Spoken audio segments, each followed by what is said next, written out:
Cancer! This is a Cancer Sun, Moon, Rising, and Venus bonus reading for the month of May.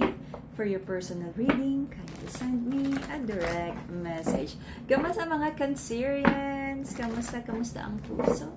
Ang pag-ibig? Ang negosyo? May bago ba? Or pare-pareho lang pinaggagawa niyo? Let's see kung nakatulong ang ating past reading.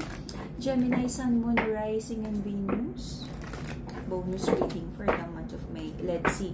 Ingat sa mga scammers. Okay. If in doubt, mag-message muna sa akin. Okay. Gemini. Ay, oh my God. Katatapos pa lang ng Gemini. Cancer, Sun, Moon, Rising, and Venus. Bonus reading for the month of May. Let's see. Okie-dokie. Nakasale pa rin ang ating mga crystals. PM lang. And then, for your personal reading, para sa mga bagong clients, PM me first kapag in doubt. Alright. Cancer. Stability, security sa relationship. Andyan pa rin ang sabihin natin, matagal na to, ilang taon na nating nababasa to. Parang nakadikit sa mga Cancerians ang energy of like toxic connection. Though, hindi magandang combination to. Gusto mo ng stability, kapayapaan, katahimikan, pagmamahal, pero ang laging nasisilo mo. Beast mode, laging toxic yung connection, no? So, right now, sabi mo gusto mo naman ng like peaceful na energy ng love. But right now, nararamdaman mo, eto na naman, whether this is like same old, no? Na parang kahit magpalit ka ng jowa, magpalit ka ng asawa, parang pare-pareho lang yung nakukuha mo, which is medyo toxic yung energy. Karmic, okay? So, ito yung number one na una mong dapat ma-decipher na bakit nandun yung attraction mo. At kung nandun yung attraction mo sa bad boys and girls with bad habits, pag nakita mo na, kilalanin mo muna, huwag masyadong mafo-fall. Kita ka lang na meta to diba? Yan tayo So, natitrigger ka ng relationship na to. Sobra-sobra yung trust issues, lagi ka nalang nakamanman. Pag nag-ding yung cellphone niya, naka-side eye ka ng ganyan. Sino yung nag-text? Sino yung tumawag? Bakit ang tagal? Bakit lumabas siya? Bakit biglang ayaw niya magsalita? Bakit tinatago niya? Ganun. Sabi mo, alam mo na yung galawan ng person na to. Sabi mo, you're not foolish anymore with the Fool card in reverse. Alam mo yung patterns, yung habits niya. Pero ang tanong, bakit nandyan ka pa rin? Why are you expecting like a dog to meow? Kilala mo na siya Yun siya. Why are you expecting a different, though I'm not discounting na kaya niyang magbago, but right now, aware ka na hindi siya nagbabago. Okay? Nagkaroon ng reconnection, paulit-ulit, pero hindi maganda. This is peace offering. This is very shallow. Nag-sorry, hindi nagbago. Bumalik, bumait ng konti. Pangatlong araw, nabuhay magmuli ang toxicity. But kahit gano'n, nagtataka ka, sabi mo, Lord, bakit hindi ko maiwanan? Bakit you feel so tied to this person's energy kahit nasasaktan ka, kahit sobrang toxic? Bakit dream person ko pa rin siya? Bakit napapanaginipan ko, Lord? Ito ba yung soulmate ko? Masokista. Yan tayo, masokista ka Alright. Alam mo na nagkaroon ng mga injustice, maling situation, unfair situation sa relationship na to. Kung nagkaroon ng kasal, engagement, mga pangakong pag-ibig, I feel hindi ka namahal ng tama ng person mo. Maraming naging revelation, mga pangit na sikreto, mga panloloko, mga tinago sa'yo ng person mo, at nagdala sa'yo ng sadness pa. Ulit-ulit na sadness at disappointment. Dear Ate Charo, sabi ng mga Cancerians, hindi naman daw ipinaglalaban ng masculine ang relationship na to. At very confident ang masculine na kahit hindi siya mag-effort, kayang-kaya niyang bilog-bilugin, bula-bulahin ang feminine. Very, very confident ang masculine. Okay? I feel sa ganitong energy, umikot na kayo sa cycle na ganito, na kayang-kaya kanyang like, ligawan ulit ng mabilis. Isang kindat lang, andyan ka na naman. Hindi pa nga niya napapatunayang nagbago ka na, wala nga siya na-rebuild with you, hindi pa niya nakitang nagbago na siya, wala pa siyang sacrifices.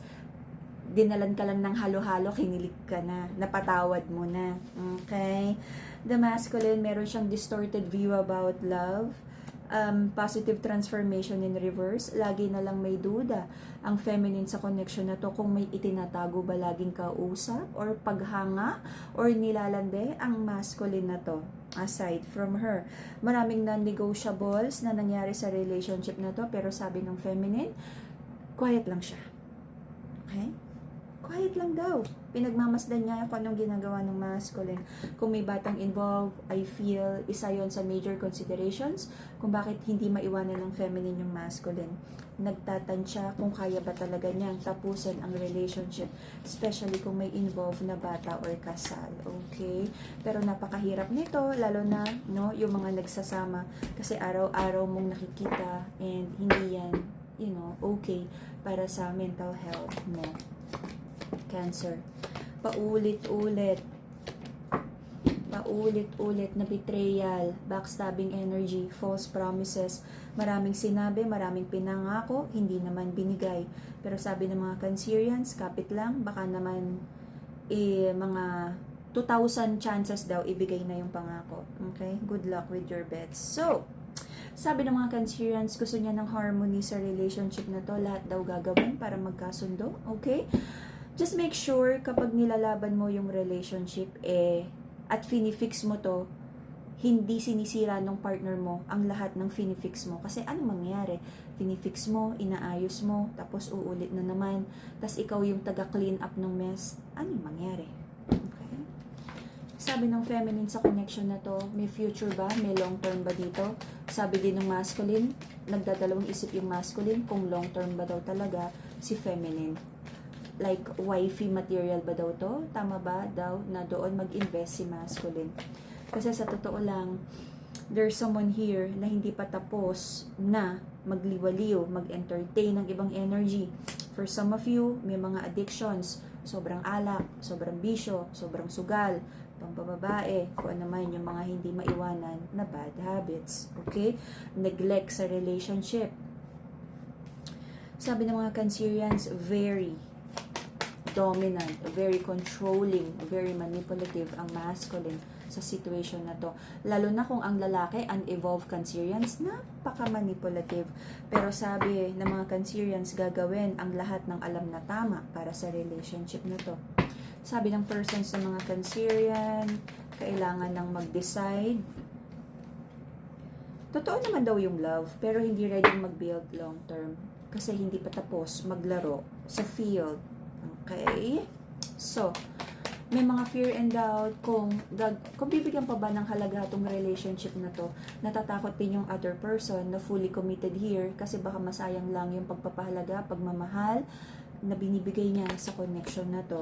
Yung taong sobrang nasasaktan, especially sa side ng feminine, parang gusto nang sumabog at magsalita ng hindi maganda, prangkahin ang masculine.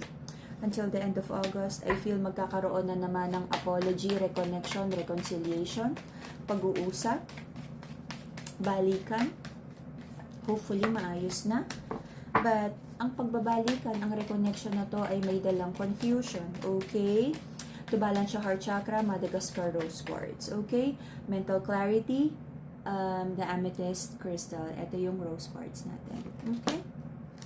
Maraming expectations na maaaring hindi na naman matupad, maibigay.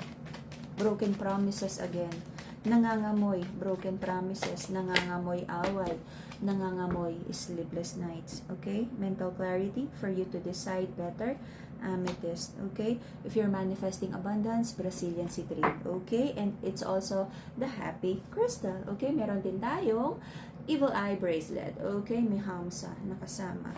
Any more clarification about the outcome? Cancerians? Okay.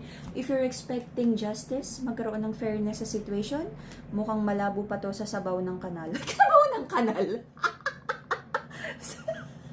Ano ba? Sabaw ng pusit? Ba't naman nagkasabaw yung kanal? Okay. You might be dealing with Libra, Capricorn, Taurus, Aries. Yeah, those are just energies. So, wala pa ako nakikitang good news dito. Manage your expectations kasi hindi ko pa nakikita yung full commitment ng person na dapat na siyang magbago. Parang hindi nga niya nakikita talaga yung pagkakamali niya. And mahirap to na tayo yung magpaparealize because the person mismo has to realize kung anong pagkakamali at dapat niyang ayusin sa sarili niya. And that would be the Cancer bonus reading.